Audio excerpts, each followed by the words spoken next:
শ্রীযুক্ত সত্যভূষণ সেন বাঙালি মেয়ের পদবী প্রসঙ্গে আমাকে যে চিঠিখানি লিখেছেন তার উত্তরে আমার যা বলবার আছে বলে নিই, যদিও ফলের আশা রাখিনি। বাংলাদেশে সামাজিক ব্যবহারে পরস্পরের সম্মানের তারতম্য জাতের সঙ্গে বাঁধা ছিল। দেখা সাক্ষাৎ হলে জাতের খবরটা না জানতে পারলে অভিবাদন অভ্যর্থনা দ্বিধাগ্রস্ত হয়ে থাকতো।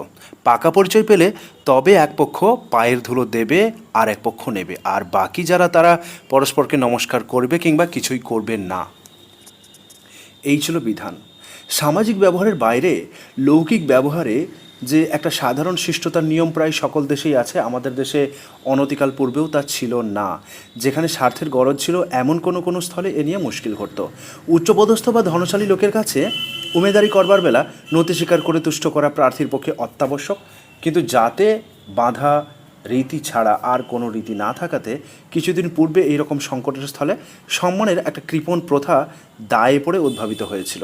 সে হচ্ছে ডান হাতে মুঠো বেঁধে দ্রুতবেগে নিজের নাসাগ্রে আঘাত করা।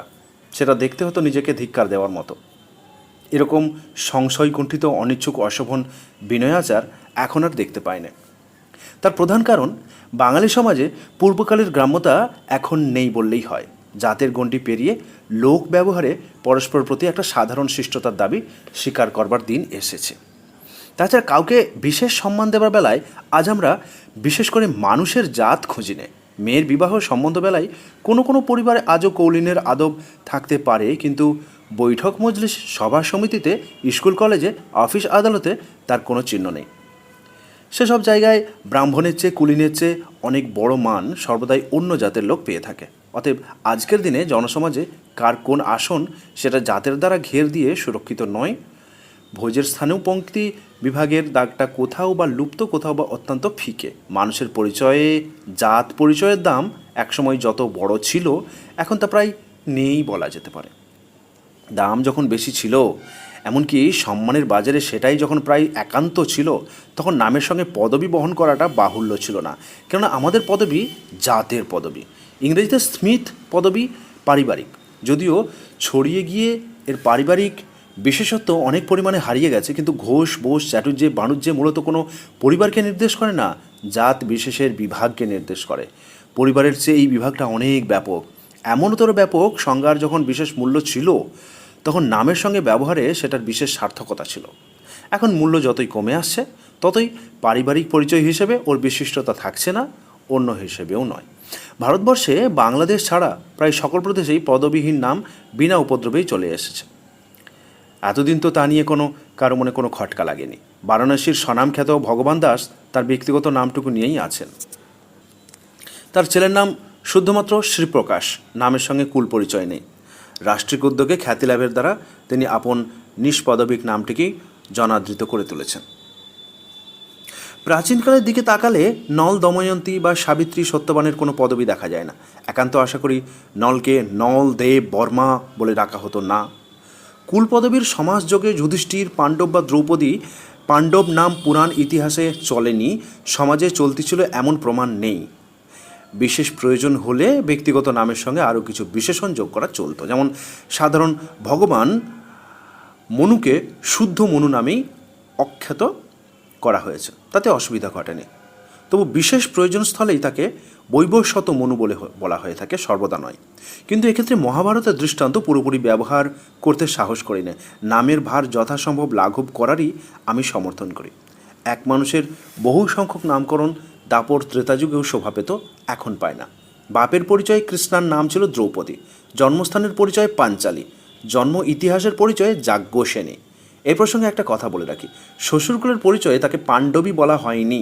প্রাচীনকালে কোনো স্ত্রীর নামের সঙ্গে স্বামীর পরিচয় যুক্ত আছে এমন তো মনে পড়ে না। আমার প্রস্তাব হচ্ছে ব্যক্তিগত নামটাকে বজায় রেখে আর সমস্ত বাদ দেওয়া, বিশেষ দরকার পড়লে তখন সংবাদ নিয়ে পরিচয় পূর্ণ করা। নামটাকে অত্যন্ত মোটা না করলে নামের সাহায্যেই সম্পূর্ণ ও নিঃসংশয় পরিচয় সম্ভব হয় না। আমাদের বিখ্যাত ঔপন্যাসিককে আমি বলি শরৎচন্দ্র। তার কথা আলোচনা করতে গিয়ে দেখি শরৎচন্দ্র স্বর্ণালো লেখেন উপন্যাস। তখন গ্রন্থি ছাড়াবার জন্য বলা গেল শরৎচন্দ্র চট্টোপাধ্যায়। কিন্তু শরৎচন্দ্র চট্টোপাধ্যায় নামে আরও একজন গল্প লিখিয়ে থাকা বিপুলা পৃথিবীতে অসম্ভব নয় তার প্রমাণ খুঁজলে পাওয়া যায়। এই দ্বন্দ্বের মীমাংসা করা যেখানে দরকার হয় সেখানে আরও একটা বিশেষণ যোগ করতে বাধা নেই, যেমন শ্রীকান্ত লেখক শরৎচন্দ্র।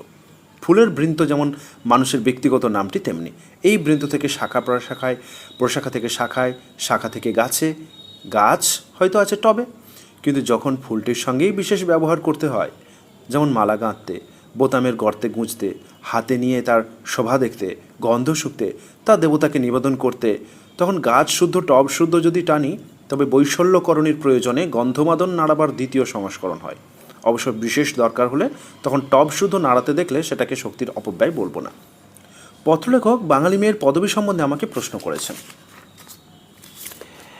মেয়েরই হোক পুরুষেরই হোক, পদবী মাত্রই বর্জন করবার আমি পক্ষপাতী। ভারতবর্ষের অন্য প্রদেশে তার নজির আছে, এই আমার ভরসা, কিন্তু বিলিতি নজির আমার বিপক্ষ বলেই হতাশ হতে হয়। আমার বয়স যখন ছিল অল্প, বঙ্কিমচন্দ্র ছিলেন বঙ্গ সাহিত্যের রাজা আসনে। তখন প্রসঙ্গক্রমে তার নাম করতে হলে আমরা বলতাম বঙ্কিম বাবু। কিন্তু বঙ্কিমও কারো কারো কাছে শুনেছি, কিন্তু কখনো কাউকে বঙ্কিম চাটুর্যে বলতে শুনিনি। সম্প্রতি রুচির পরিবর্তন হয়েছে কি, এখন শরৎচন্দ্রের পাঠকদের মুখে প্রায় শুনতে পাই শরৎ চাটুর্যে। পরোক্ষে শুনেছি আমি রবি ঠাকুর নামে আখ্যাত। রুচি নিয়ে তর্কের সীমা নেই, কিন্তু শরৎচন্দ্রই আমার কানে ভদ্র শোনায়। শরৎতাত্ত্ববাবু দোষ নেই, কিন্তু শরৎ চাটুর্যে কেমন যেন খেলো ঠাকে। যাই হোক, এরকম প্রসঙ্গে বাদ প্রতিবাদ নিরর্থক। মোট কথা হচ্ছে এই, ব্যাঙাচি পরিণত বয়সে যেমন ল্যাজ খসিয়ে দেয়, বাঙালির নামও তেমনি যদি পদবী বর্জন করে, আমার মতে তাতে নামের গাম্ভীর্য বাড়ে বই কমে না। বস্তুত নামটা পরিচয়ের জন্য নয়, ব্যক্তি নির্দেশের জন্য। পদ্মলোচন নাম নিয়ে আমরা কারো লোচন সম্পর্কীয় পরিচয় খুঁজি নে, একজন বিশেষ ব্যক্তিকেই খুঁজি। বস্তুত নামের মধ্যে পরিচয়কে অতি নির্দিষ্ট করবার দ্বারা যদি নাম মাহাত্ম্য বাড়ে, তবে নিম্নলিখিত নামটাকে সেরা দাম দেওয়া যায়: রাজেন্দ্র শুনু, শশীশেখর, মৈমন সৈহিক, বৈষ্ণব নিস্তারিণীপতি, চাকলাদার। সম্মান রাখার জন্য পুরুষের নামের গড়াই বা শেষে আমরা বাবু যোগ করি। প্রশ্ন এই যে মেয়েদের বেলা কি করা যায়? নিরলঙ্কৃত সম্ভাষণ অশিষ্ট শোনায়। মা, মাসি, পিসি, দিদি, বউ ঠাকুরন, ঠান দিদি প্রভৃতি পারিবারিক সম্বোধনই আমাদের দেশে মেয়েদের সম্বন্ধে চলে এসেছে। সমাজ ব্যবহারের যে গণ্ডির মধ্যে একটা সুসঙ্গত ছিল, তার সীমা এখন আমরা ছড়িয়ে গেছি। আজকাল অনেকে মেয়েদের নামের সঙ্গে দেবী যোগ করাটাই ভদ্র সম্বোধন বলে গণ্য করেন। এটা নেহাত বাড়াবাড়ি। মা অথবা ভগিনীসূচক সম্বোধন গুজরাটে প্রচলিত, যেমন অনুসূয়া বেন, কাস্তুরী বাই। আমাদের পক্ষে আর্যা শব্দটি দেবীর চেয়ে ভালো, কিন্তু ওটা অনভ্যস্ত, অতএব প্রহসনের বাইরে চলবে না। দেবী শব্দটা যদি প্রথামতো উচ্চবর্ণেই প্রযোজ্য, তবু নামের সহযোগে ওর ব্যবহার আমাদের কানে সয়ে গেছে। তাই মনে হয় তেমনি অভ্যস্ত শ্রীমতী শব্দটা নামের সঙ্গে জড়িয়ে ব্যবহার করলে কানে অদ্ভুত শোনাবে না, যেমন শ্রীমতী সুনন্দা, শ্রীমতী শোভনা। বিবাহিত স্ত্রীর নামকে স্বামীর পরিচয়যুক্ত করা ভারতবর্ষে কোনো কালেই প্রচলিত ছিল না। আমাদের মেয়েদের নামের সঙ্গে তার পিতার বা স্বামীর পদবি জুড়লে প্রায় সেটা শ্রুতিকটু এবং অনেক স্থলেই হাস্যকর হয়। ইংরেজি নিয়মে মিসেস ভট্টাচার্য বলে তত দুঃখবোধ হয় না, কিন্তু মণিমালিনী সর্বাধিকারী কানে সইয়ে নিতে অনেক দিন কঠোর সাধনার প্রয়োজন হয়। যেরকম আবহাওয়া পড়েছে, তাতে ইউরোপে বিবাহিত নারীর পদবি পরিবর্তন বেশি দিন টিকবে বলে মনে হয় না।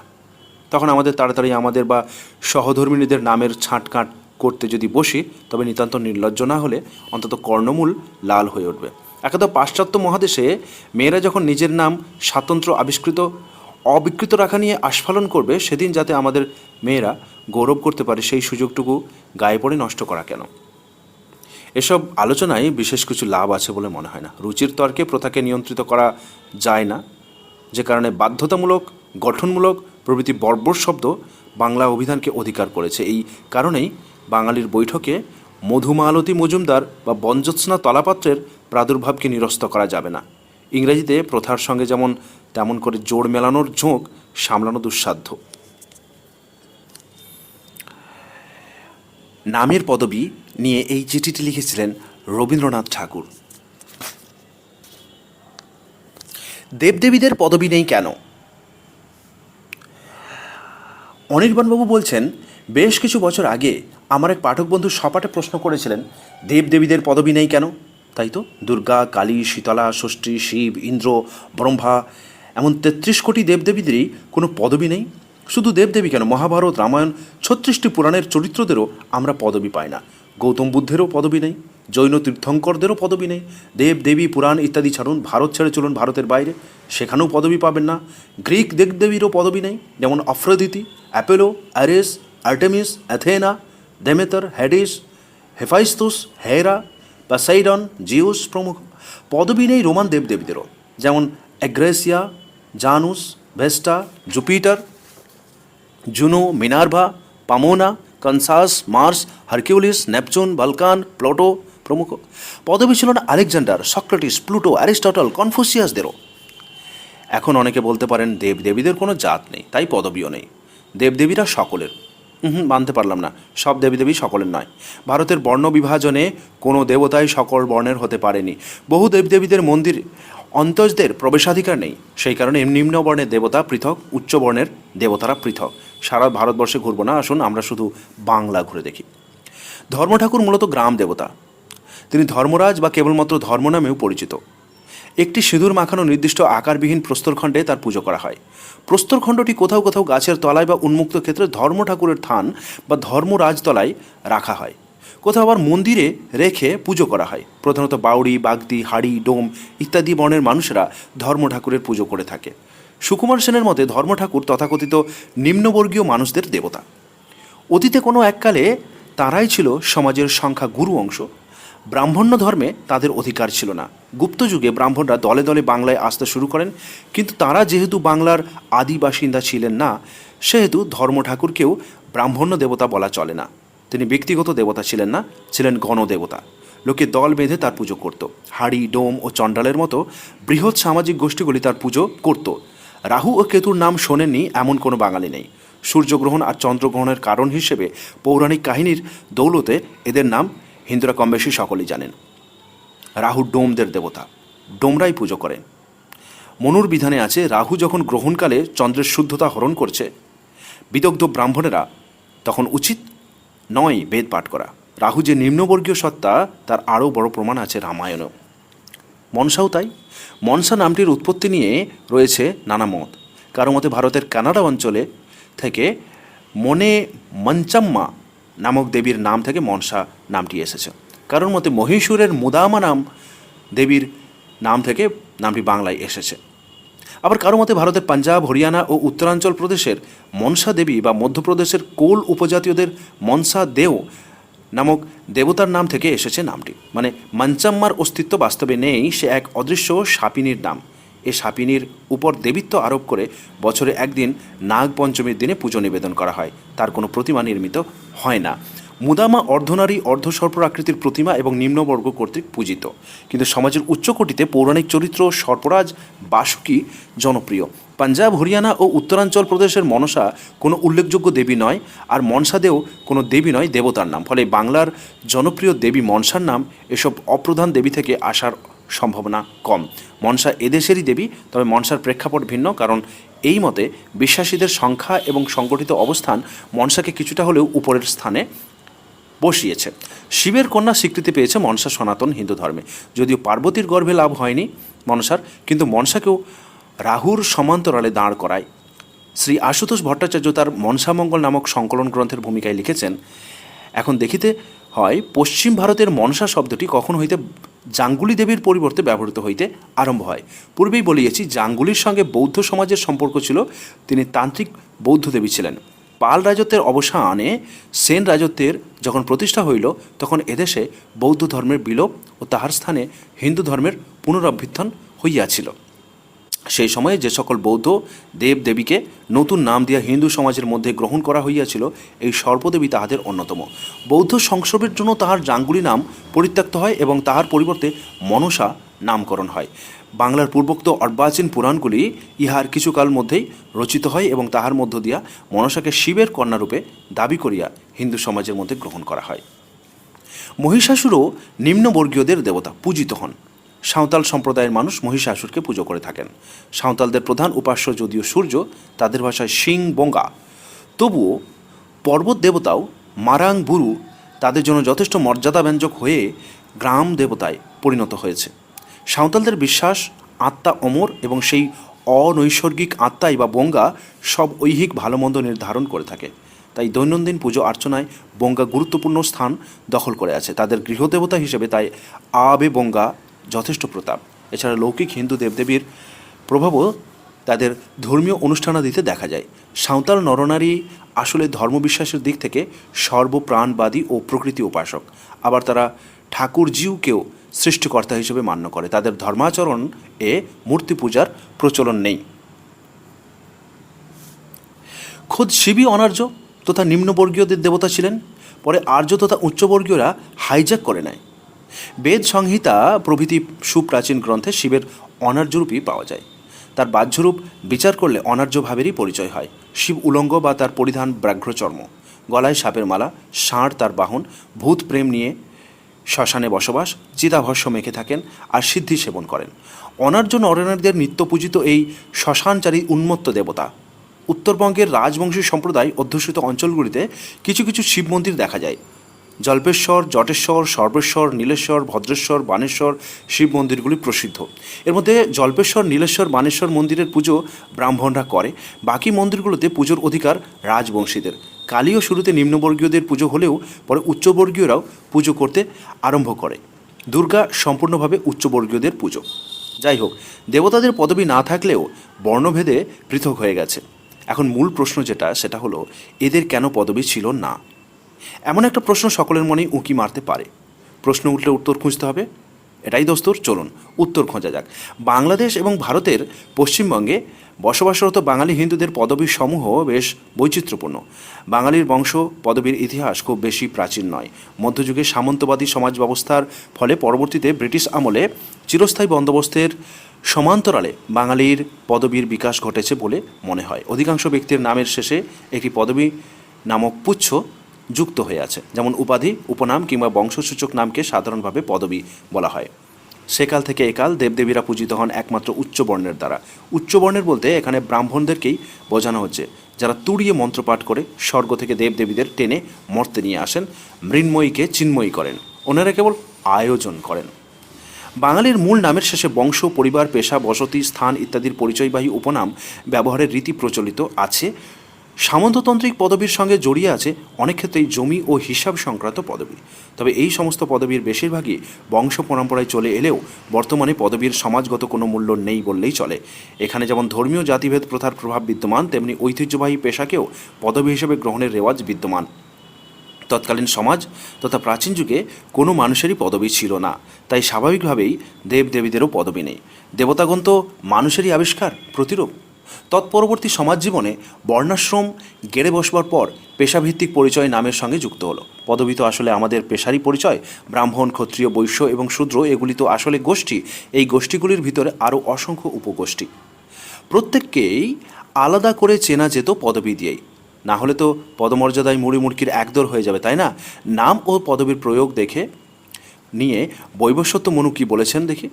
ব্রাহ্মণের নাম মঙ্গলবাচক এবং পদবী শুভসূচক, ক্ষত্রিয়দের নাম বলবাচক এবং পদবী রক্ষাবাচক, বৈশ্যদের নাম ধনবাচক এবং পদবী পুষ্টিবাচক, শূদ্রদের নাম নিন্দাবাহী বাচক এবং পদবী বশ্যতা বা দাসবাচক হতে হবে। পদবী থেকেই বোঝা যাবে আমার পূর্বপুরুষ কোন পেশার সঙ্গে যুক্ত ছিলেন এবং সামাজিক মর্যাদায় বা তার কোন স্তরে ছিল। সামাজিক মর্যাদা সেভাবেই নির্ণয় হলো। যদিও বর্তমানে বহু পেশাই বিলুপ্ত হয়ে গেছে, তা সত্ত্বেও পেশাভিত্তিক পদবীগুলি আজও অক্ষত আছে পেশার পরিচয়েই। বেদ, পুরাণ, জাতক বা কথা শরীর সাগরের পাতা তন্ন তন্ন করে খুঁজলেও সেখানে পদবীর কোনো টিকি খুঁজে পাওয়া যাবে না। উপনিষদে কোনো কোনো ক্ষেত্রে নামে অবশ্য দুটি অংশ লক্ষ্য করা যায়, যেমন প্রাচীন সাল উপমানব, উদ্দালক, অরণি। অরণির অর্থ অরুণের পুত্র, অর্থাৎ নামের সঙ্গে ছিল পিতার পরিচয়। পিতৃপরিচয়ের মতো পুরাণকালে মাতৃপরিচয়ও স্বীকৃতি ছিল, যেমন সত্যকাম জাবালি। জাবালির অর্থ জাবালার পুত্র। মহাভারতের ও রামায়ণের কোনো চরিত্রেরই কোনো পদবী ছিল না, সে অর্জুন হোক কিংবা একলব্য। বাপের পরিচয়ে কৃষ্ণার নাম ছিল দ্রৌপদী, জন্মস্থানের পরিচয়ে পাঞ্চালী, জন্ম ইতিহাসের পরিচয়ে যাজ্ঞসেনী। কালিদাস, বাণভট্ট, হর্ষবর্ধন, কনিষ্ক, ভাস, বরাহমিহির, আর্যভট্ট, ব্রহ্মগুপ্ত, পাণিনি, কাত্যায়ন, পতঞ্জলি, পরাশর, রাম, পরশুরাম, কৃষ্ণ, মৈত্রেয়ী, অপালা, গার্গী প্রমুখ অজস্র প্রসিদ্ধ ব্যক্তিদেরও কোনো পদবী নেই। এরা কিন্তু কেউই দেবদেবী নয়, মানুষ। সম্ভবত পদবী যুক্ত হয়েছে বল্লাল সেন, লক্ষণ সেনের যুগ থেকে। ব্রাহ্মণদের মজাদার পদবী। ব্রাহ্মণদের পদবি মূলত আমরা চিনি বন্দ্যোপাধ্যায়, মুখোপাধ্যায়, চট্টোপাধ্যায়, গঙ্গোপাধ্যায়, চক্রবর্তী রূপে। এই পদবিগুলিকে যত প্রাচীন বলে ভেবে থাকি, আদপে তা নয়। ভারতের কোথাও এই সব পদবি ছিল না। বঙ্গদেশেও ব্রাহ্মণদের পদবিগুলি ছিল অন্য ধরনের, অন্য রকমের, ক্ষেত্রবিশেষে রীতিমতো শ্রুতিকটু। উদ্ভট বা মজাদার পদবি উচ্চনীচ সব জাতির মধ্যেই প্রচলিত। আবার একই পদবি পাওয়া যাবে বিভিন্ন জাতির মধ্যে। বাঙালি রাঢ়ী ব্রাহ্মণদের আদি পদবি ছিল গুড়, হড়, মহান্তি, চৌথখণ্ডী, গড়গড়ি, দিমসাই, পারিহাল, পিপ্পালাই, মাছচটক, কুলকুলি, সেয়ক, আকাশ, কুলভি, ডিংসাই, পরকটি, তৈলবাটি, কেয়ারি, পোড়ারি ইত্যাদি। রাজ্যে ব্রাহ্মণদের সংখ্যা আনুমানিক হিসেবে 50 লক্ষেরও বেশি, কিন্তু আমাদের চারপাশে যে সংখ্যায় বন্দ্যোপাধ্যায়, চট্টোপাধ্যায়দের দেখা মেলে সেই অনুপাতে 56টি, মতান্তরে 59টি রাঢ়ী পদবীর দেখা মেলে না। সুতরাং অনুমান করা যায় যে এই 59টি গাঙ্গী পদবী অন্য পদবীর মধ্যে ক্রমে আশ্রয় নিয়েছে। গাঙ্গী নামগুলি যে আদি পদবী তার প্রমাণ কিছু কিছু গাঙ্গী নাম এখনও পদবী হিসেবে প্রচলিত, যেমন বটব্যাল, কুশারি, দীর্ঘাঙ্গী, গড়গড়ি, পালাধি, সিমলাই, ভট্টশালী, কাঞ্জিলাল, বাপুজি, পুতিতুণ্ডু, মতান্তরে পতিতুণ্ডী। বরেন্দ্র ব্রাহ্মণদের ক্ষেত্রেও বাগচি, লাহিড়ী, মৈত্র, ভাদুড়ী, সন্ন্যাল পদবী সুপরিচিত, কিন্তু এদের ও অন্যান্য গাঙ্গী পদবী বর্তমানে প্রায় অদৃশ্য।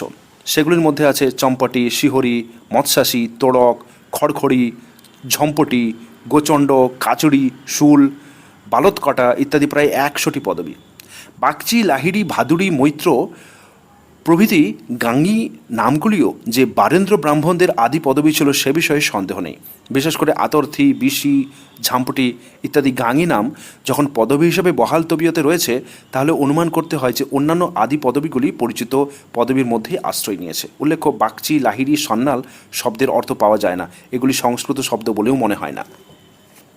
রাঢ়ী ব্রাহ্মণদের 56 বা 59 এবং বারেন্দ্র ব্রাহ্মণদের 100টি আদি পদবী, যার অনেকগুলি দেশজ শব্দ। বেশিরভাগই লুপ্ত হয়ে গিয়ে ভাষাগত কৌলিন্যপ্রাপ্ত মাত্র কয়েকটি পদবী সেই অর্থে টিকে রইল কেন? জনৈক ব্রাহ্মণ ইতিহাস রচয়িতা দেশভাগের বহু আগে লিখেছিলেন, বর্তমানে অনেক বন্দ গ্রামীণ না হইয়াও বন্দ্যোপাধ্যায় রূপে পরিচিত দিতেছেন, মুখ গ্রামীণ বা গাঙ্গী না হইয়াও মুখোপাধ্যায় রূপে পরিচয় দিতেছেন, চট্টগ্রামীণ বা গাঙ্গী না হইয়াও চট্টোপাধ্যায় হইতেছেন। বন্দ্যোপাধ্যায়, চট্টোপাধ্যায়, মুখোপাধ্যায়, গঙ্গোপাধ্যায়ও পরিবর্তিত পদবী। আদি পদবী বাড়বি বা বন্দঘটি, চাটুতি বা চট্ট, মুখটি, গাঙ্গুর বা গঙ্গ। মুখটি বা মুকুটি এখনও পাওয়া যায়। বাড়বি গ্রাম থেকে বাড়বি ও বন্দঘটি রূপান্তর, তা থেকে বন্দ্যোপাধ্যায়। দেখা যাচ্ছে পদবীর ভাষাগত সংস্কার বা পদবী পরিবর্তন বা অন্য পদবীর মধ্যে আশ্রয় গ্রহণ কোনো আকস্মিক আধুনিক ঘটনা নয়।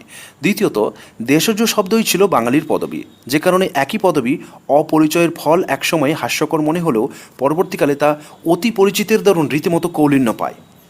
যে কোনো পদবী কেরানিকুলের মধ্যে ছাত্রছাত্রীদের মধ্যে অধিক সংখ্যায় দেখা গেলেই তার সামাজিক স্বীকৃতি ঘটে। কখনো কখনো বিখ্যাত ব্যক্তির বিচিত্র পদবীও তার আর অপাঙ্ক্তেও থাকে না।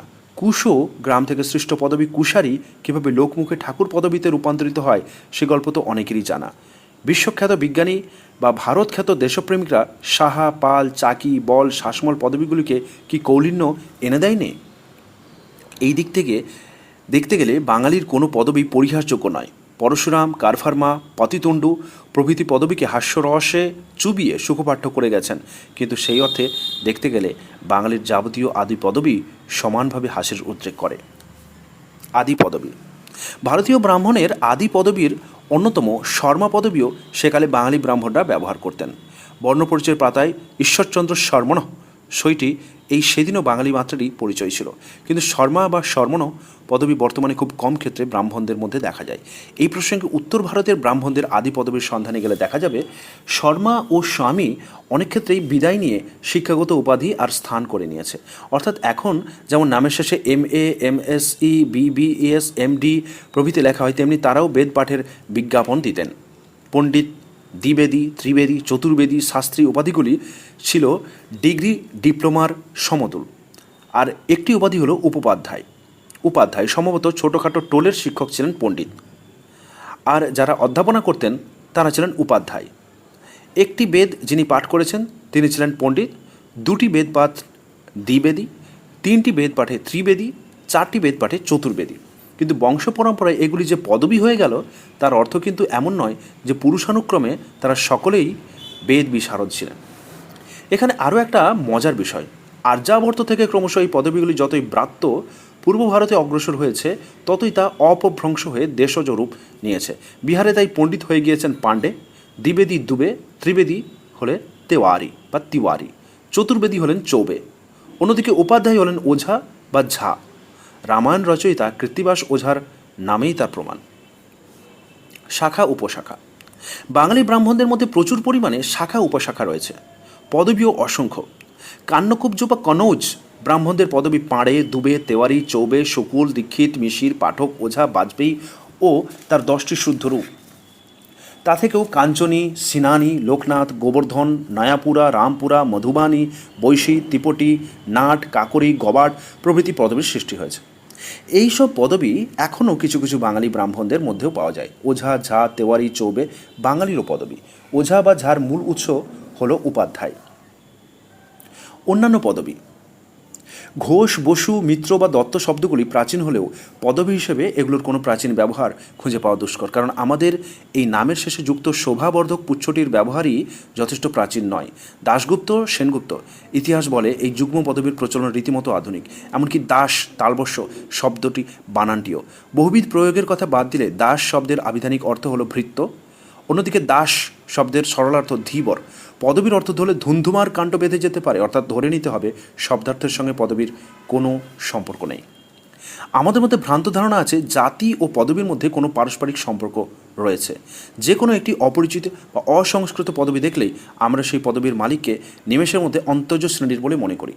আবার নন্দী, কুণ্ডু, পাল বা দাস জাতীয় কিছু পরিচিত পদবীকে ধরে নিই জাতি বিশেষের পদবী বলে। আদেও তা নয়। এ প্রসঙ্গে একটি মজার তথ্য পরিবেশন করেছেন লোকেশ্বর বসু তার আমাদের পদবীর ইতিহাস বইতে। বাঙালি হিসেবে আমাদের যত গর্বই থাক, হিমাচল প্রদেশে, হরিয়ানায়, পাঞ্জাব বাঙালি একটি তপশিলি জাতি, অথচ তাদের চেহারা প্রায় আর্য সদৃশ। লেখক লিখেছেন, অন্তজ জাতিগুলির চরম দারিদ্র্য কেনই বা তারা শ্রমসাধ্য নিকৃষ্ট কাজ করতে বাধ্য হয়েছিল তার ব্যাখ্যা মিলবে মনুসংহিতায় ও অন্যান্য শাস্ত্র দিতে, যার মতে চণ্ডাল, চর্মকার ও রাজকের মতো ব্রাহ্মণ কন্যা মাতা।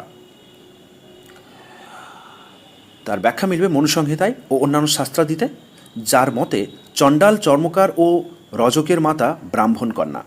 প্রতিলোম বিবাহের অপরাধেই শূদ্রকে এই শাস্তি দেওয়া হয়, কিন্তু প্রাক বৌদ্ধ যুগে অর্থবান উন্নত শূদ্রেরও সামাজিক প্রতিষ্ঠা থাকায় ব্রাহ্মণ কন্যারা অন্য বর্ণে মাল্যবান করেছিল বর্ণশৈথিলতার সুযোগে। বৌদ্ধ পরবর্তী যুগে বর্ণাশ্রমের প্রতাপ ফিরে আসায় সেই সব শূদ্রকে সমাজে নিম্ন স্থান দিয়ে এমন বৃত্তি নির্দেশ করে দেওয়া হলো যার ফলে চিরন্তন দারিদ্র্য তাদের চিরসঙ্গী হয়ে পড়ে। শিক্ষা দীক্ষা ও রুচি ইত্যাদির পতন ঘটে। শব্দের মিল থেকেও ভুল ধারণা তৈরি হয়। আচার্য মৈত্র, দাস মৈত্র জাতিনাম ও বর্তমান পদবী এক নয়।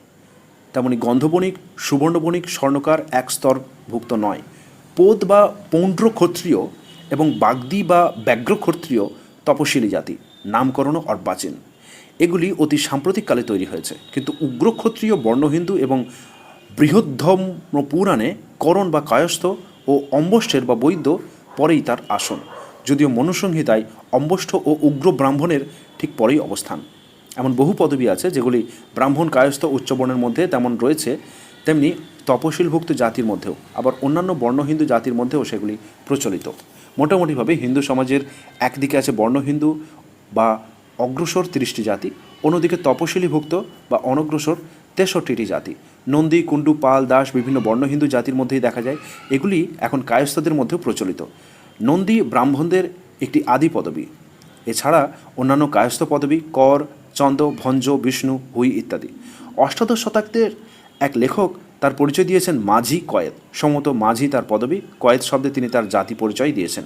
মাঝি বা মাঝি বর্ণহিন্দু নানা জাতির মধ্যে আছে। এটি উপজাতি বিশেষের নিজস্ব সম্পত্তি মনে করলে ভুল হবে। সম্ভবত মজ্ঝিম বলতে মধ্যস্থ ব্যক্তিকে বোঝাতো। তা থেকেই নদী পারাপারকারী নৌকোর মাঝি, এমনকি দুই রাজ্যের সীমান্তবর্তী এলাকার মধ্যস্থ ব্যক্তি বা প্রধানকেও মাঝি বলা হতো। কৃতজ্ঞতা আমাদের পদবীর ইতিহাস, লোকেশ্বর বসু। জীবজন্তুর নামে পদবী। খানাপিনায় যেমন বাঙালির বৈচিত্র্যের শেষ নেই, তেমনই শেষ নেই তার পদবীর বৈচিত্র্যও। পদবীর অফুরন্ত ভাণ্ডার ইংরেজদেরও। তাদের মধ্যে প্রচলিত ফক্স, উলফ, ক্রো যদি বাংলা তর্জমা করা হয় কি দাঁড়ায় একটিবার ভেবে দেখুন। Virginia Wolf, Fox entertainment, Martin Crowe নামগুলি মনে করুন।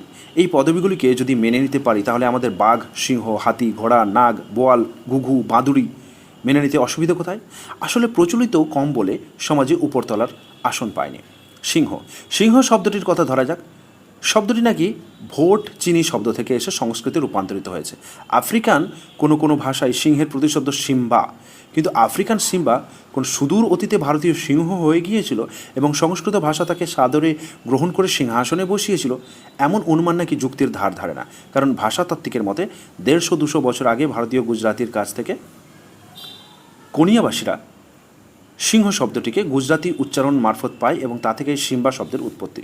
সিংহ পদবীর প্রতি মধ্যযুগীয় ক্ষত্রিয় আমাদের আকর্ষণ কতটা ছিল সে আমাদের জানা। সেই সঙ্গে বিদেশিদের সিংহপ্রীতিও কম নয়। লিও টলস্টয়রা তাকে নাম হিসেবেই ব্যবহার করেছেন, লিও থেকে লায়ন। মৌর্য, যে অশোককে আমরা বিশ্বের শ্রেষ্ঠ সম্রাট বলি তিনি ট্রাইবাল বংশোদ্ভূত। চন্দ্রগুপ্ত মৌর্য বলতেও আমরা মৌর্য পদবী বোঝাই না। তবে কোনো কোনো ঐতিহাসিক মনে করেন সম্রাট অশোক বা তার গোষ্ঠীর লোকেরা নিজেদের ময়ূরজ বা ময়ূর জাত মনে করতেন, অর্থাৎ ময়ূর ছিল তাদের টোটেম। আরেকটি মত বলছে সম্রাট অশোক নাকি ময়ূরের মাংস খেতেন, সেই কারণেও মৌর্য নামকরণ হতে পারে। নাগ, নাগরা নাকি সাপের মতো রূপ ধারণ করতে পারত। এর মানে সম্ভবত মঙ্গোলীয় ড্রাগন নাচের মতো মুখোশ পরে তারা কোনো উৎসব বা ধর্মানুষ্ঠানে যোগ দিত। নাগ ছিল তাদের টোটেম, কিন্তু তারা অবশ্যই খুব উন্নত এবং প্রভাবশালী ছিল। মহাভারতে তাদের বিশদ বংশ পরিচয় রয়েছে। কৃষ্ণ, শিব, বিষ্ণুর উপাসকদের দ্বারা এই টোটেমকে স্বীকৃতিদানের মধ্যেই তার প্রমাণ মেলে। সিংহ শব্দের মতো নাগ শব্দেরও অর্থ হল রাজা বা শ্রেষ্ঠ। জৈন প্রভাব থেকে, ক্ষিতিমোহন সেন একালের বহু পদবীকে বলেছেন জৈন প্রভাব থেকে সৃষ্ট হয়েছে। বাঙালিদের নামের মধ্যে যেমন চন্দ্র, নাথ প্রভৃতি দেখা যায়, সেগুলোও নাকি জৈন প্রভাবের ফল। নিহার রঞ্জন রায় বাঙালির ইতিহাসে উল্লেখ করেছেন অন্ত নাম থেকে গড়ে ওঠা পদবীর কথা। এগুলির মধ্যে রয়েছে দত্ত, পাল, মিত্র, নন্দী, বর্মন, দাস, ভদ্র, সেন, দেব, ঘোষ, কুণ্ডু, পালিত, নাগ, চন্দ্র, দাম বা দাঁ, ভূতি, বিষ্ণু, যশ, শিব, রুদ্র প্রভৃতি।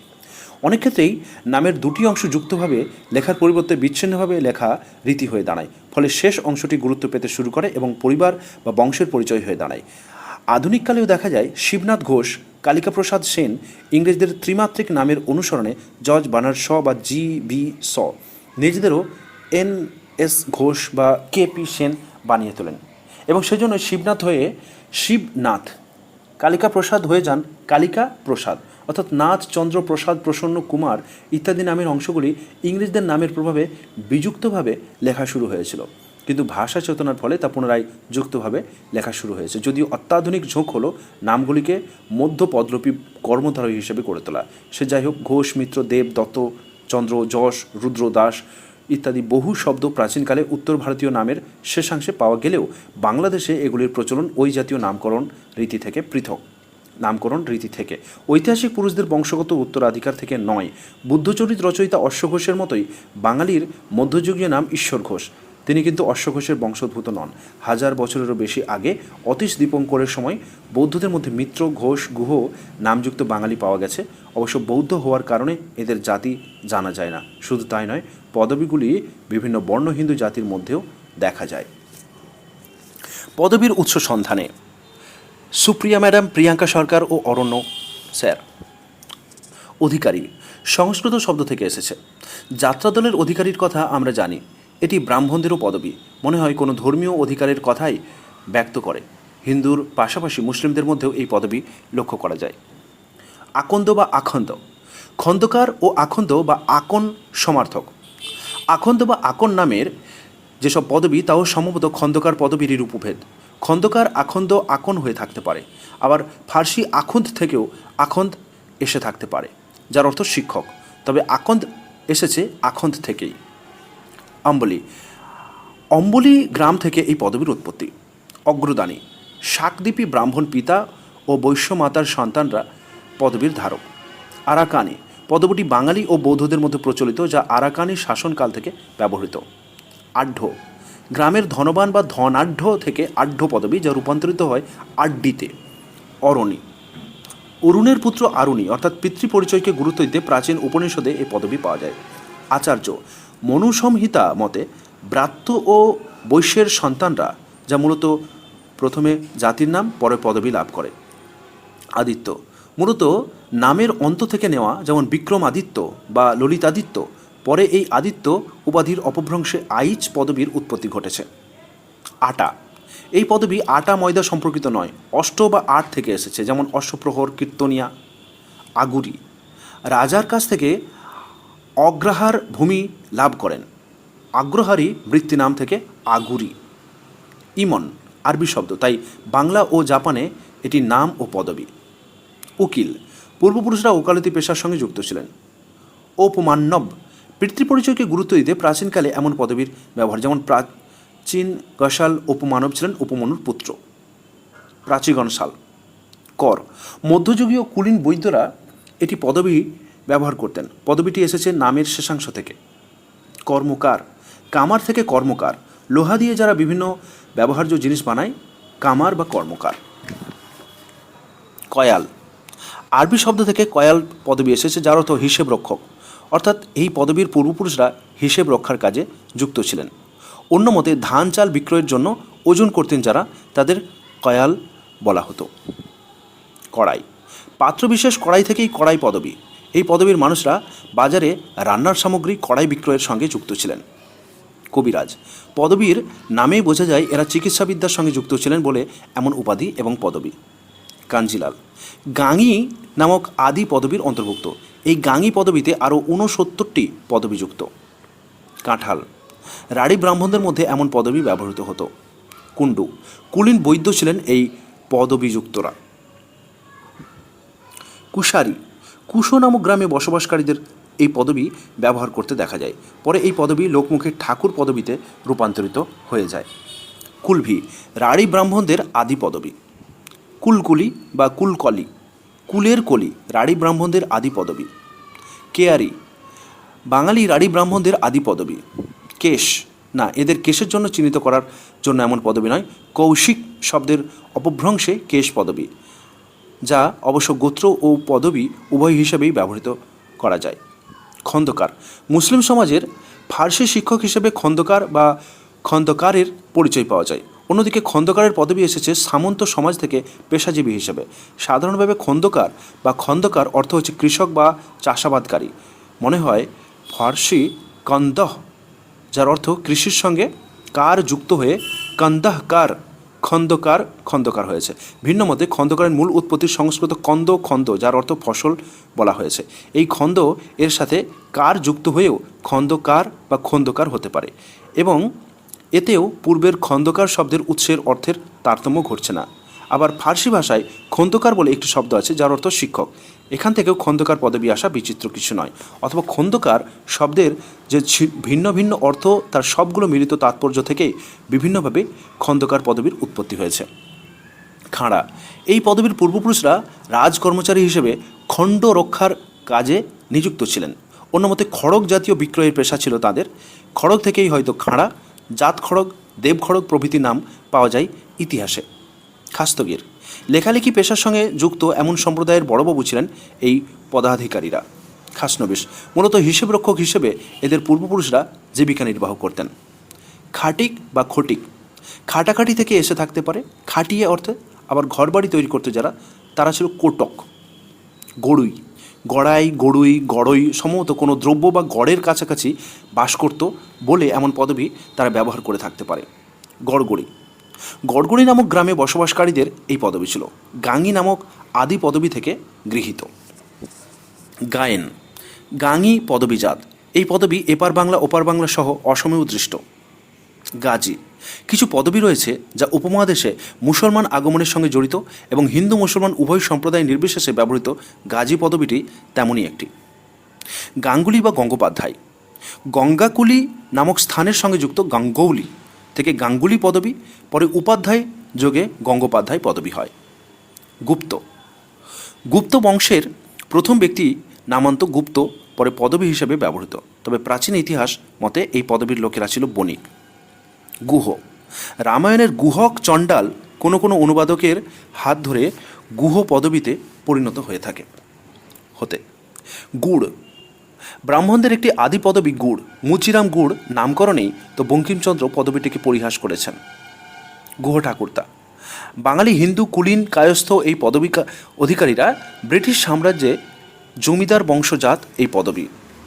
গুছাইত, গুছাইত বোধ করি গুচ্ছবিদ, গোছাইত বা গুছাইত অর্থাৎ যে গোছগাছ করত পুজোয় বা বিয়ের অনুষ্ঠানে অথবা রাজসভায়। গাঁতাইত, যতদূর সম্ভবত গাথাবিদ অর্থাৎ কবি। পশ্চিমবঙ্গীয় চন্দ্রবিন্দু যুক্ত হয়ে দাঁড়িয়েছে গাঁতাইত। অবশ্য গ্রন্থাইত বা গ্রন্থাগারিক থেকে গাঁতাইত এই মতের কথাও বলেছেন সুনীতি কুমার চট্টোপাধ্যায়, কিন্তু এর প্রাচীন কোনো সাক্ষ্য নেই।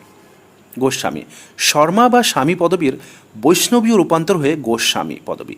এই পদবী থেকে গোসাই, ব্রাহ্মণ ও অন্যদের মধ্যেও এই পদবীর ব্যবহার দেখা যায়। গণ, হোমক্রিয়ায় পুরোহিত যার আদি রূপ হোত্রী, যেমন অগ্নিহোত্রী। গো এসেছে গণ থেকে। গণাধীন রাজ্যের শাসক মণ্ডলের সদস্যদের বলা হতো গণ। গণাই, গণেশ ও গণপতি থেকে এসেছে গণাই। ঘটক, বিবাহের জন্য পাত্রপাত্রীর সন্ধান দেওয়াই ছিল এদের জীবিকা। ঘরামি, পাকা দালান তৈরি অর্থাৎ রাজমিস্ত্রি হয়ে জীবিকা নির্বাহ করতেন এই পদবীর পূর্বপুরুষরা। ঘোড়া, পূর্বে এই পদবিযুক্ত মানুষরা বাজারে ঘোড়া বা কলসি বিক্রয়ের কাজে যুক্ত ছিলেন। ঘোষ, বর্ণভেদ প্রথায় এই পদবী অধিকারীরা কুলীন কায়স্থ ও গোয়ালা ঘোষ দুটি ভাগে বিভক্ত হয়, তবে অন্য মতে ঘোষক থেকে ঘোষ পদবী এসেছে মনে করা হয়। ঘোষাল, ঘোষ বা ঘোষাল নামক গ্রাম থেকে এ পদবীর জন্ম। চতুর্বেদী, বহু আগে যারা বেদ পাঠ করতেন তাদেরকে পণ্ডিত বলা হতো। এরূপে যারা 4টি বেদ পাঠ করতেন তারা চতুর্বেদী। চক্রবর্তী, ইংরেজ দ্বারা কিছু উপাধি দেওয়া হতো যা পরে পদবী হিসেবে ব্যবহৃত হতে থাকে, তেমনই এই পদবী আসলে ব্রাহ্মণদের উপাধি, পদবী নয়। চট্টোপাধ্যায়, চাটু গ্রাম থেকে চাটুতি, তার সঙ্গে উপাধ্যায় যুগে চট্টোপাধ্যায় পদবী। চাকলাদার, চাকলা হলো কতগুলি পরগনার সমষ্টি, আর এই পরগনা সমষ্টির রক্ষাকর্তা হিসেবে জীবিকা নির্বাহ করতেন এই পদবীভুক্ত মানুষরা। চাকি ঘর, চাকি, বেলুন, ঢাক, খিল, কপাট, এই পদবীগুলির উৎপত্তি কীভাবে খুঁজে বের করা মুশকিল। মনে করা হয় চাকি এসেছে চক্রি থেকে, বেলুন বিলবন থেকে। এইসব পদবী দেখে জাতি অনুমান করা যায় না, কারণ এর আড়ালে মূল ব্রাহ্মণ পদবী গোপন থাকতে পারে। চৌধুরী, চৌথহারি, 1/4 রাজস্ব আদায়কারী, সেখান থেকে উচ্চারণ পরিবর্তনের মাধ্যমে এসেছে চৌধুরী। এই চৌথ আদায়কারী বা রাজস্ব আদায়কারীর পদ সৃষ্টি হয়েছিল বাংলার রাষ্ট্র ব্যবস্থায়। বঙ্গীয় শব্দকোষ বলছে চতুর, যার অর্থ তাকিয়া বা মসনদ, তার সঙ্গে যুক্ত হয়েছে ধর অর্থাৎ ধারক, এবং এই দুইয়ে মিলে হয়েছে চৌধুরী, আর তার থেকেই চৌধুরী। তবে তা মূলত হিন্দি ও মারাঠি শব্দ। জাতি ধর্ম নির্বিশেষে চৌধুরী বংশ পদবী ব্যবহার করা হয় এদেশে। ব্রিটিশ ভারতের প্রায় সর্বত্র এই পদবীর অস্তিত্ব, কারণ চৌধুরী ছিল সামন্ত রাজার পদবী। জানা, এই পদবীর সঙ্গে জনৌ বা উপবিদ অথবা জৈন শব্দের যোগ আছে বলে মনে করা হয়, কিন্তু পদবীটির উৎস ঠিক কী তা জানা যায় না। ঝা, উপাধ্যায় উপাধি পূর্ব ভারতের দিকে অগ্রসর হয়ে দেশজ অবভ্রংশে হয়েছিল ওঝা বা ঝা, যা আমাদের বাংলাদেশেও পদবী হিসেবে ব্যবহৃত। রামায়ণ রচয়িতা ছিলেন কৃত্তিবাস ওঝা। ঠাকুর, বাংলা শব্দের বিশেষজ্ঞ হরিচরণ বন্দ্যোপাধ্যায়ের মতে ঠাকুর শব্দের মূল হচ্ছে সংস্কৃত ঠাকুর, তার থেকে প্রাকৃত ঠাকুর বাংলা ঠাকুর এসেছে। পদবীগত দিক থেকে তা ব্রাহ্মণদের পদবী বিশেষ, এমনকি ক্ষত্রিয়েরও পদবী এটি।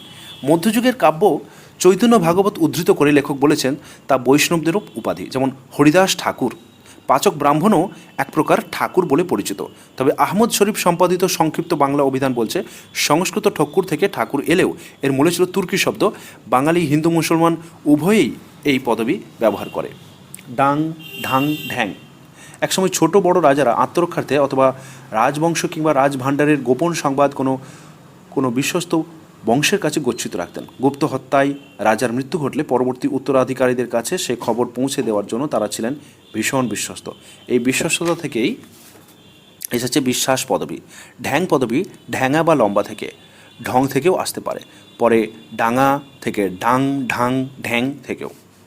ঢেঁকি, ঢুলি, ঢাকি, এই পদবীসমূহ মূলত জীবিকার উপর ভিত্তি করে গড়ে উঠেছিল।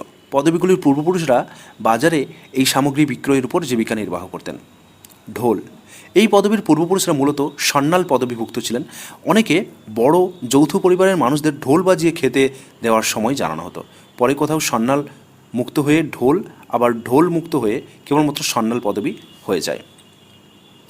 তরফদার, আরবি তরফ এবং ফার্সি দার শব্দ দুটি মিলে তরফদার শব্দের সৃষ্টি। রাজ্যের খাজনা আদায় ও তদারককারীদের উপাধি ছিল তরফদার।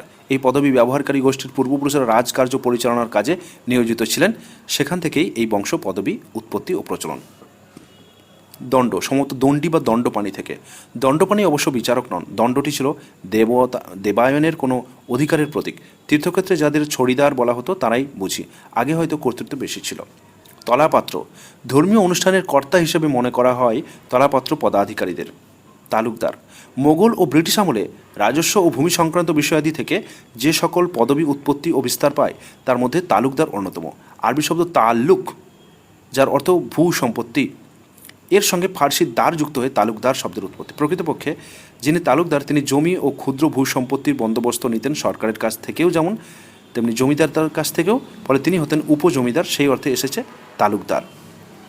দ্বন্দ্ব, দণ্ড শব্দের রূপভেদ হতে পারে। দাস, গবেষকদের মতে যারা দাস তাদের পদবিটা এসেছে ভৃত্য থেকে। দাস, গবেষকদের মতে এই দাস তারাই যারা পেশায় ধীবর, সেই থেকে এসেছে। দেব, ইতিহাস বিখ্যাত ক্ষত্রিয় রাজাদের নামেই দেখা যেত। এই দেশ শব্দেরই অপভ্রংশ রূপ দে। দলুই, দলুই এসেছে দলপতি থেকে। যিনি যে এলাকার থাকতেন তিনি সেখানে ওই পদ এর নামেই পরিচিত হতেন। ওটাই হয়ে উঠত তাদের প্রধান ও প্রথম পরিচয়। তাই তার ছেলেমেয়েরা বাবার পরিচয় হিসেবে তাদের নামের পাশে ব্যবহার করতে লাগলেন চাকরি সূত্রে পাওয়া বাবার সেই পদটার নাম। দাম, তখনকার দিনে মুদ্রার নাম ছিল দাম, তা থেকেই দাম বা দাঁ পদবী। অনেকেরই মতে দাম শব্দটি এসেছে গ্রিক দ্রাখমা থেকে। বকশালী ভূর্জপত্র থেকে জানা যায় একটি মুদ্রার নাম ছিল দ্রক্ষ, তা থেকেই নাকি দাম। কেউ কেউ আবার বলেন দাম রাজ্য বা দমদক থেকেই দাম পদবী। দার, এককালে ফেরিওয়ালা ওলা পদবী ছিল। মোগল যুগের সেই তারা বর্তমানে দার। ধর, কর পদবীর মতো ধর পদবীটিও এসেছে নামের শেষাংশ থেকে। নন্দন, যতদূর সম্ভব নামান্ত থেকে উৎপত্তি। নায়ক, 10 সেনাপতির উপরে যিনি থাকতেন তাকে বলা হতো নায়ক। নাহা, নাহার অর্থ এক অর্থে ছোট নদী বা খাল, তা থেকেও নাহা এসে থাকতে পারে। মনে করা হয় অন্যত্র পদবীটি বদল হয়েছে নেহেরু। নাথ, নাথ এবং দেবনাথ দুটি পৃথক পদবী। যোগী সম্প্রদায়ের মধ্যেও দুটি পদবী আছে।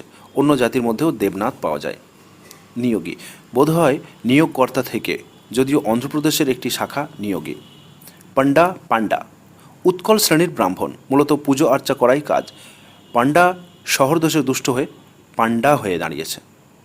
পুরীর পান্ডার অনুসরণে আছে বড় পান্ডা, ছোট পান্ডাও। পদিক, 10 জন সেনার উপরে যিনি থাকতেন তাকে বলা হতো পদিক। পত্রী, বোধ করি পত্র নবিশের সঙ্গে তুলনীয়।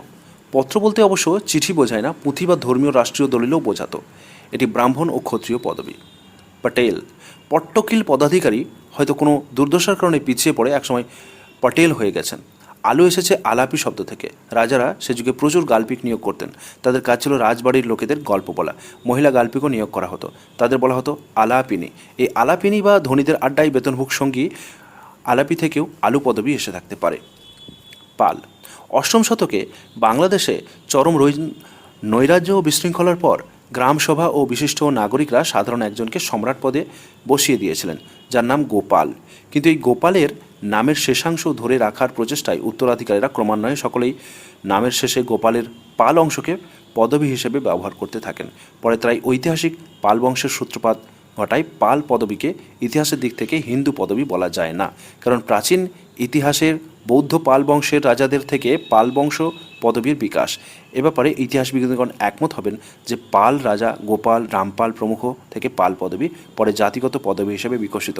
তবে কুমার সম্প্রদায়ের লোকেরাও পাল পদবী ব্যবহার করে। পাত্র, মনে করা হয় মহাপাত্রের শেষার্ধ পাত্র অথবা তলাপাত্রের। পাদ, প্রায় 1500 বছর পূর্ব থেকেই বাঙালি বৌদ্ধের প্রাচীন ইতিহাস খুব ভালো করেই পাওয়া যায়। বুদ্ধদেবের মতাবলম্বী প্রাচীন এই বাঙালি নাগরিকের নাম ও পদবী পরিচিতির প্রধান দলিল হচ্ছে চর্যাপদ, বৌদ্ধ গান ও দোহা। এই প্রাচীন বাঙালি বৌদ্ধ দার্শনিক সমগ্র এশিয়া মহাদেশ মাতিয়েছিলেন সেই যুগে। তার নাম ছিল শ্রীজ্ঞান অতীশ দীপঙ্কর। এখানে কোনটি তার নাম, কোনটি খেতাব, কোনটি পদবি তা আবিষ্কার করা সম্ভব নয়। আবার কান্যপাদ ছিলেন সবচেয়ে বেশি চর্যার লেখক। তার নামের সঙ্গে পাদ শব্দ যুক্ত দেখা যায়। এই পাদ কি পদকর্তার খেতাব নাকি এটি কোনো পদবি, সে বিষয়ে এখনও কোনো গবেষক সিদ্ধান্তে আসতে পারেননি। পাণিগ্রাহী উৎকল শ্রেণী থেকে আগত এবং অবশ্যই ব্রাহ্মণ। পোদ্দার ব্যাংকার বা মহাজনদের বলা হতো পোদ্দার। পাঁজা পাঁজা এসেছে পাঞ্জা থেকে। মোগল আমলে পাঞ্জা ছাপ দেওয়া কোনো বাদশাহী সনদ প্রাপ্তি বা ভূমি দানের স্মৃতিকেই বংশ গৌরব হিসেবে ধরে রাখার জন্য পাঞ্জা ছাপ থেকে পাঞ্জা এবং তা থেকে পাঁজা পদবীর সৃষ্টি হয়েছে। পায়রা পায়রা মানে কিন্তু কবুতর নয়। শীতের প্রথমে খেজুর গাছের রস থেকে গুড় বানাতে হলে গাছটির গুঁড়ি খানিকটা কেটে কলসি ঝুলিয়ে দিতে হয়। নিয়ম হলো পরপর 3 দিন গুঁড়ি কাটা যাবে ও রস গ্রহণ করা যাবে, তারপর 3 দিন বিশ্রাম। এই বিশ্রামের পর প্রথম যেদিন আবার গুঁড়ি কাটা হবে তার রস থেকে যে গুড় তৈরি হবে তাকে বলা হতো পায়রা। অর্থাৎ পাহেলা বা পয়লা শব্দ থেকেই পায়রা, পায়রা বা পায়রা। পাহাড়ি আদি ব্রাহ্মণদের একটি পদবী। উৎকল শ্রেণী অর্থাৎ ওড়িশা থেকে এর উৎপত্তি বলেই ধারণা। মূলত গ্রাম দেবতার পুজো অর্চনা ও আয়ুর্বেদ চিকিৎসায় দক্ষ হওয়ায় এই পদবীধারীরা রাজ অনুগ্রহ লাভ করেছিলেন। পাড়ুই নদী বা দিঘির পাড়ে বসবাসকারী থেকে এসেছে বলেই অনুমান করা হয়। প্রামাণিক পদবীটির মধ্যে প্রমাণপত্র উপস্থিত অর্থাৎ সাক্ষী। বিয়ে থেকে শুরু করে যে কোনো গুরুত্বপূর্ণ বিষয়ের সামাজিক সাক্ষ্য রাখা হতো, কারণ লেখালেখির ব্যাপারটি ছিল সীমিত। আমাদের বিয়ের অনুষ্ঠানে পুরোহিত ও পারমাণিক থেকে নিমন্ত্রিত ইতরজন অবধি সকলেই সাক্ষী। বৌভাত বিষয়টি হলো নতুন বউয়ের স্পর্শে অন্নগ্রহণের মধ্য দিয়ে সমাজের স্বীকৃতি। ফকির মুসলমানদের মধ্যে সন্ন্যাস বৃত্তি থেকে এসেছে ফকির পদবী। মরমী সাধকরা গ্রহণ করতেন ফকির পদবী। এটি আরবি শব্দ যার মূল অর্থ নিঃস্ব। আবার আরবি ফাকর শব্দের অর্থ দারিদ্র। এ থেকে ফকির শব্দের উৎপত্তি। ফকির এবং পার্সি দরবেশ ব্যক্তিগণ সাধারণত এদেশে ফকির নামে পরিচিত। বিশেষ কোনো ধর্মমতের একান্ত অনুসারী না হয়ে যারা সকল ধর্মের মূল নীতি নিয়ে আত্মতত্ত্বের সন্ধান করেন তাদেরকেও ফকির বলা হয়। আবার সুফি বা বাউল তত্ত্বেরও ধারকরাও ফকির। বন্দ্যোপাধ্যায় বন্দ উপাধ্যায় বন্দ্যোপাধ্যায় বন্দঘটি গ্রামের কুলীন ব্রাহ্মণরা প্রথম ব্যাচ শুরু করেছিলেন বন্দ্যোপাধ্যায় পদবীর। বড়ুয়া বাঙালি বৌদ্ধের জনপ্রিয় পদবী হচ্ছে বড়ইয়া। বাংলাদেশে বসবাসকারী অধিকাংশ বৌদ্ধের নামের সঙ্গে বড়ুয়া পদবীযুক্ত দেখা যায়। বড়ইয়া অর্থাৎ হচ্ছে সম্মানিত ব্যক্তি, আবার ধনী ব্যক্তিও। চট্টগ্রামের বৌদ্ধদের পদবী যেমন এটি, তেমনি অসমের কোনো কোনো অঞ্চলের হিন্দু ও মুসলমানের পদবীও বড়ইয়া। বসু বিশ্ব বসু বা পৃথ্বী বসু থেকেই বসু পদবীর উৎপত্তি। বল মহাবল, ইন্দ্রবল জাতীয় নাম থেকে বল পদবী, অবশ্য দেবল থেকেও হতে পারে। বটব্যাল, বড়াল নামের লেজুর ধরে যেমন পদবীর সৃষ্টি হয়েছে, তেমনি সৃষ্টি হয়েছে গ্রামের নাম থেকেও। যিনি যে গ্রামে জন্মাতেন বা বসবাস করতেন তিনি কোথাকার, তার শিকড় কোথায় তা জানান দিতেই নামের সঙ্গে উল্লেখ করা হতো সেই জায়গার নাম। পদবীটি এসেছে বড়ো গ্রাম থেকে। বক্সি মূল শব্দ ভিক্ষু থেকে এসেছে। বারিক প্রাচী দৌবারিক অথবা ইংরেজি ব্যারাক থেকে আগত বোধ হয়। মুসলমান বেগমদের আংয়ার উপর দিয়ে কাঁধ পর্যন্ত যে 3 গজ মলমল বা মসলিন দুপাট্টা থাকতো এবং যা দিয়ে তারা মাথাও ঢাকতো ওড়না ধরনের, তার নাম ছিল বারিক। অবশ্য পদবীর উৎপত্তি তার থেকে নয়। ভট্ট কেউ বিখ্যাত হয়ে গেলে তার পরবর্তী প্রজন্মেরা নিজেদের ওই বিখ্যাত লোকের উত্তরাধিকারী বোঝানোর জন্য নিজের নামের সঙ্গে সেই বিখ্যাত ব্যক্তির নামের শেষাংশটা জুড়ে দিতেন, যেমন বাণ ভট্ট, গোপাল ভট্ট বা আর্যভট্ট। এরা স্বনামখ্যাত হয়ে যাওয়ার পরে ছেলে মেয়ে নাতি নাতনিরা তাদের নামের পাশে ভট্ট লিখতে শুরু করেন। ভট্ট মূলত কর্ণাটকীয় পদবী। বল্লাল সেনের আমলে এদের বাংলায় আনা হয়। ভট্ট থেকে ভাট, ভাটপাড়া ছিল ভট্টদের নিবাস। ভট্টযোগে আচার্য মিলে ভট্টাচার্য। ভূঁইয়া ভৌমিক এই বংশ পদবীটি এসেছে খোদ ভূমির মালিকানা অর্থ ধরে। বাঙালি হিন্দু মুসলমান উভয় সম্প্রদায়ের মধ্যে এই পদবীর প্রচলন আছে। বাঙালি হিন্দু সমাজে যারাই ভৌমিক, বাঙালি মুসলমান সমাজে তারা ভূঁইয়া হিসেবে পদবী ধারণ করেছেন। মূল সংস্কৃত শব্দ ভৌমিক, প্রাকৃত ভূমিকা বাংলা, ভূঁইয়া থেকে ভূঁইয়া বা ভূঁইয়া এসেছে। প্রাচীন বড় জমিদার বা সামন্ত রাজার উপাধিও ছিল ভূঁইয়া। প্রকৃতপক্ষে কুলীন বংশ পদবীই ছিল তা। আবার যেসব মানুষ আগে স্থান বিশেষে বনজঙ্গল পরিষ্কার করে বসতি ও চাষাবাদের পত্তন করেছে, তারা স্থানীয় জমিদার রাজার কাছ থেকে ভূঁইয়া নামে অভিহিত হয়ে ওইসব জমি জমার সত্ত্ব লাভ করেছে। ভাদুড়ি বাদর গ্রাম থেকে ভাদুড়ি বংশ পদবীর জন্ম হয়েছিল। ভদ্র ভড় ভড় শব্দের অর্থ মালবাহী বড় নৌকো বা বার্জ। আবার ভড় হচ্ছে প্রাচীন গৌড়ের একটি অঞ্চলের নাম। কারো কারো মতে ভর এসেছে ভদ্র শব্দটি থেকে। ভঞ্জ, ভঞ্জবে বা ভঞ্জ বাহাদুর থেকে আগত বলে ধারণা। শত্রু হননকারী অর্থেও প্রয়োগ হয়ে থাকতে পারে, অথবা ভজনা সাধনা থেকেও হয়ে থাকতে পারে। ভান্ডারী, ভান্ডার রক্ষক থেকেই আগত বলে মনে করা হয়। গুজরাট, মহারাষ্ট্রেও ভান্ডারী পদবী আছে। মুখোপাধ্যায়, মুকুটি বা মুকুটি অঞ্চলের বাসতিদের থেকে বিকশিত হয়েছে মুখোপাধ্যায় পদবী। মাইতি, মাইতি কি মহান্তের দেশজ রূপ? সেকালে একটি উপাধি ছিল মহত্তর, যা থেকে ও প্রান্তে মেহতা, এ প্রান্তে হয়তো মাইতি। মাইতি, শাসমল, মান্না, কুইতি, জানা প্রভৃতি মাহিষ্য জাতির মধ্যে দেখা যায়। মান্না অন্য জাতিরও। মুৎসুদ্দি, মুৎসুদ্দি পদবীর অর্থ প্রধান কেরানি। মুৎসুদ্দি পদবীটি মধ্য সত্যভোগী ব্যবসায়ী থেকে এসেছে। মীর, মীর বা মীর শব্দটি এসেছে আরবি থেকে। আরবি শব্দ আমির এর সংক্ষিপ্ত রূপ হচ্ছে মীর। সেই অর্থে মীর অর্থ দলপতি বা নেতা, প্রধান ব্যক্তি, সর্দার ইত্যাদি। জিতে নেওয়া বা জয়ী হওয়া অর্থে মীর শব্দের ব্যবহার হতো। তবে মীর বংশীয় লোককে সম্ভ্রান্ত এবং সৈয়দ বংশীয় পদাধিকারী একটি শাখা বলে গবেষকরা মনে করেন। মিয়া, মিয়া মুসলিম উচ্চপদস্থ সামাজিক ব্যক্তিকে সম্বোধন করার জন্য ব্যবহৃত সম্ভ্রমসূচক শব্দ। এক অর্থে সকল মুসলমানের পদবী হচ্ছে মিয়া। বাঙালি হিন্দুর মহাশয় এর পরিবর্তে বাঙালি মুসলমান মিয়া শব্দ ব্যবহার করে থাকে। মিয়া শব্দটি এসেছে ফার্সি ভাষা থেকে। প্রভু বা প্রধান ব্যক্তি বোঝাতো মিয়া শব্দের প্রয়োগ করা হয়ে থাকে। তবে গ্রামীণ প্রধান বা সর্দার অর্থের মিয়া পদবী হিসেবে বাঙালি মুসলমান সমাজে ঠাঁই পেয়েছে। মোল্লা, মোল্লা এবং মুন্সি বাঙালির দুটো জনপ্রিয় পদবী। তাদের প্রসার প্রায় দেশব্যাপী। বঙ্গীয় শব্দকোষে মোল্লা শব্দের অর্থ করা হয়েছে মুসলমান পুরোহিত। বস্তুত এভাবে মসজিদে নামাজ পরিচালনার কারণেও অনেকে মোল্লা উপাধি পেয়েছিল এবং তারপর থেকে মোল্লা পদবীর ব্যবহার শুরু হয়েছে। প্রকৃতপক্ষে মোল্লা হচ্ছে তুর্কি ও আরবি ভাষার মোল্লা থেকে আগত একটি শব্দ, যার আবিধানিক অর্থ হচ্ছে পরিপূর্ণ জ্ঞান বিশিষ্ট মহাপণ্ডিত ব্যক্তি। অন্য অর্থে মুসলিম পণ্ডিত বা ব্যবস্থাকি বা অধ্যাপক হলেন মোল্লা। পরবর্তীকালে মসজিদে নামাজ পরিচালনাকারী মাত্রই মোল্লা নামে অভিহিত হতে থাকে। এখান থেকেই সাধারণত বংশ পদবী হিসেবে তা ব্যবহার শুরু হয়। তারা সকল জ্ঞানের জ্ঞানী না হওয়া সত্ত্বেও মোল্লা পদবী ধারণ করেন, যার ফলে মোল্লার দৌড় মসজিদ পর্যন্ত প্রবাদের উৎপত্তি হয়েছে। মজুমদার, এর মূল ফার্সি শব্দ হচ্ছে মজমু আনাদার। রাষ্ট্রের ও জমিদারির দলিল পত্রাদির রক্ষক রাজকর্মচারীদের জন্য এই পদবী সংরক্ষিত ছিল। হিন্দু মুসলমান নির্বিশেষে সমগ্র বাংলাদেশে মজুমদার পদবীর ব্যবহার লক্ষণীয়। মল্লিক, আরবি মালিক বা মলিক শব্দ থেকে এসেছে মল্লিক বংশ পদবী। ফার্সি মালিক শব্দজাত মল্লিক ভূম্যাধিকারী বা জোতদারের উপাধি। গ্রাম প্রধান বা সমাজের প্রধান ব্যক্তি মালিক। আবার লিপিকুশল রাজকর্মচারীকে মোগল আমলে মল্লিক বা সুলেখক আখ্যা দেওয়া হতো বলেও আমরা জানতে পারি। হয়তোবা সেই থেকে মল্লিক বংশ পদবী এসেছে। মণ্ডল, বাঙালি হিন্দু মুসলিম সমাজে সমানভাবে ব্যবহৃত হয় মণ্ডল পদবী। বাংলাদেশে অতীতকাল থেকে গ্রামের আনুষ্ঠানিক এবং সাধারণভাবে স্বীকৃত গ্রাম প্রধানকে বলা হয় মণ্ডল। বাংলায় মণ্ডলরা আগে অত্যন্ত প্রভাবশালী ব্যক্তি ছিলেন। মণ্ডলীয় কাজ করে তারা অনেক অধিকার ভোগ করতেন। খাজনা আদায়কারী ও রায়তদের মধ্যস্থতা করা কিংবা গ্রামীণ বিবাদ আপোষ মীমাংসা করতে মণ্ডলরা কার্যকরী ভূমিকা পালন করতেন। কোনো কোনো সময় তাদের অধীনে পটোয়ারি, তহসিলদার, চৌকিদার ইত্যাদি কর্মচারী কাজ করতেন। সরকার ও রায়তদের মধ্যবর্তী মানুষ হিসেবে মণ্ডলরা অধিক পরিচিত ছিল। মুস্তাফি, বড়বাবুর কাজ যিনি করতেন তাকে বলা হতো মুস্তাফি।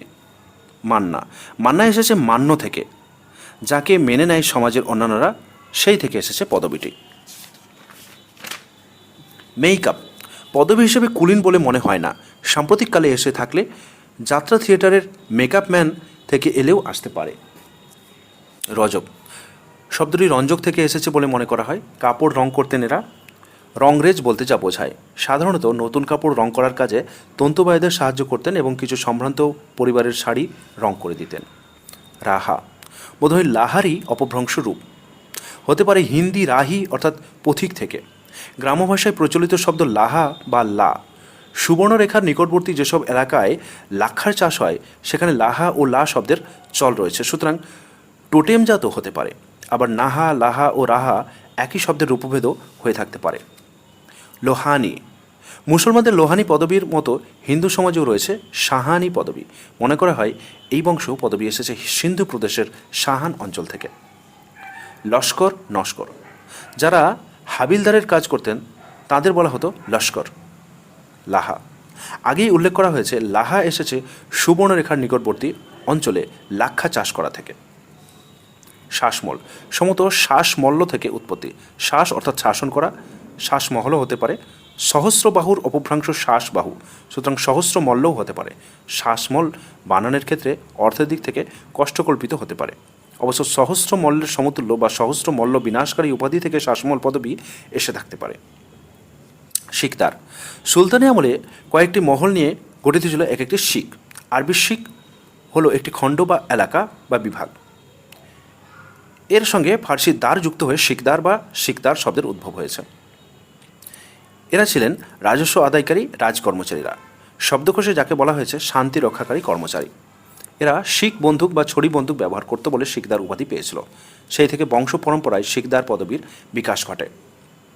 শেখ শেখ আরবি শব্দ থেকে আগত পদবী। সম্ভ্রান্ত মুসলমানদের সম্মানসূচক বংশ পদবী শেখ। যিনি সম্মানিত বৃদ্ধ অথবা গোত্রপ্রধান তাকেই বলা হতো শেখ। হজরত মোহাম্মদ সাল্লাল্লাহু আলাইহি ওয়াসাল্লাম সরাসরি যাকে বা যাদের ইসলাম ধর্মে দীক্ষিত করেছিলেন তিনি বা তার বংশধররাও শেখ নামে অভিষিক্ত হতেন অথবা শেখ পদবী লাভ করতেন। বাংলায় শেখ পদবী তাই নানাভাবে ব্যবহৃত হতে দেখা যায়। কেউ কেউ শেখ, কেউ শেখ, কিংবা কেউ বা শেখ এর রূপান্তর শাইখও ব্যবহার করে থাকেন। শর্মা বর্মা স্বামী। বিষ্ণু শর্মা থেকে শর্মা, কৃষ্ণস্বামী থেকে স্বামী, চন্দ্রবর্মা থেকে বর্মা পদবীর আবির্ভাব। শি এসেছে শিল বা শ্রী থেকে, অনেকের মতে শিব থেকে। সা এসেছে সাধু বা সাউ থেকে। সরকার সরকার শব্দটি ফার্সি থেকে আগত।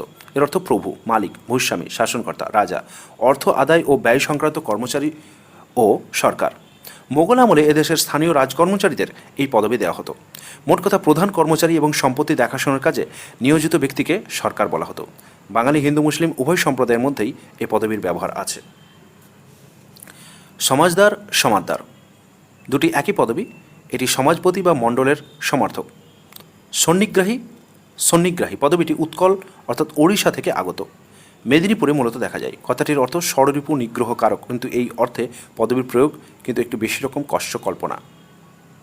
সামন্ত রমিলা থাবারের মতে যারা ভূমিদান পেতেন সেই সব রাজকর্মচারীদের উপাধি এবং তারা ছিলেন অধস্থন শাসক। দীনেশচন্দ্র সরকারের মতে সমস্ত অধীন রাজার উপাধি সামন্ত। সামন্ত সেন, মহাসামন্ত প্রভৃতি পদ হিন্দু যুগে ছিল। সাধু খাঁ সাধুর সঙ্গে খাঁ উপাধি যুক্ত হয়ে সাধু খাঁ হয়েছে। সৈয়দ পদবী মূলত এসেছে নবীনন্দিনী হজরত ফাতেমা ও হজরত আলীর বংশধর থেকে। বাংলাদেশের অনেক মুসলমান পরিবার সৈয়দ বংশ পদবী ব্যবহার করে নিজেদের সম্ভ্রান্ত ও কুলীন মুসলমান বলে দাবি করে থাকেন। সেনাপতি 10 শতিকের উপরে যিনি থাকতেন তাকে বলা হতো সেনাপতি। হালদার লাঙল দিয়ে জমিতে আল দেওয়া বা নৌকোর হাল ধরা থেকেই যে হালদার পদবীর সৃষ্টি এমনটা মনে করার কোনো কারণ নেই। হালদার তখনকার দিনে নিশ্চয়ই কোনো সম্মানজনক পদ ছিল। হাটি থেকেই হাটি পদবীর উদ্ভব। আর্যভাষী আদি আলাপাইন গোষ্ঠীর যারা এদেশে বাণিজ্য করতে এসেছিলেন তারা নিজেদের পরিচয় দিতেন হাট্টা বলে। তা থেকেই নাকি হাট বাজার। এখান থেকে হাটির উৎপত্তি হতে পারে। হাটি শব্দের ইংরেজি বানান দেখে অনেকে এটাকে হাতি মনে করেন, কিন্তু হাতি ও হাটি এক পদবী নয়। হারি হরণ শব্দ থেকে উৎপত্তি। হোম বুঝি সোম পদবীর রূপান্তর অথবা হোত্রীর মতো যজ্ঞার্থে হোম ক্রিয়ার সঙ্গে যুক্ত। হোতা এই পদবীর ক্ষেত্রে তা এসেছে হোত্রী থেকে। তা এবং হোতা দুটি বর্ণ হিন্দু পদবী। যজ্ঞের পুরোহিত হিসেবে সম্মান দেওয়া হয়। হুই পদবীটি ভূতি থেকে এসেছে, অর্থাৎ ভবভূতি, বিভূতি, দেবভূতি জাতীয় নামের শেষাংশ ভূতির দেশজ চেহারা নিয়ে দাঁড়িয়েছে হুই। ঐতিহাসিক নাম পুষ্যভূতি। হুই কায়স্থের পদবী আবার কয়েকটি বর্ণ হিন্দু জাতিরও। এভাবে বহু পদবীর উৎপত্তি হয়েছে এই বঙ্গদেশে। শুধু বঙ্গদেশ কেন, সারা পৃথিবীতে নানান জাতির রকমারি পদবীর উৎপত্তি দেখা যায়, কিন্তু সেগুলির উৎস খুঁজতে গেলে সত্যি সত্যি গাঁ উজাড় হয়ে যাবে। কৃতজ্ঞতা স্বীকার সুপ্রিয়া চক্রবর্তী, প্রিয়াঙ্কা সরকার ও অরণ্য বসু।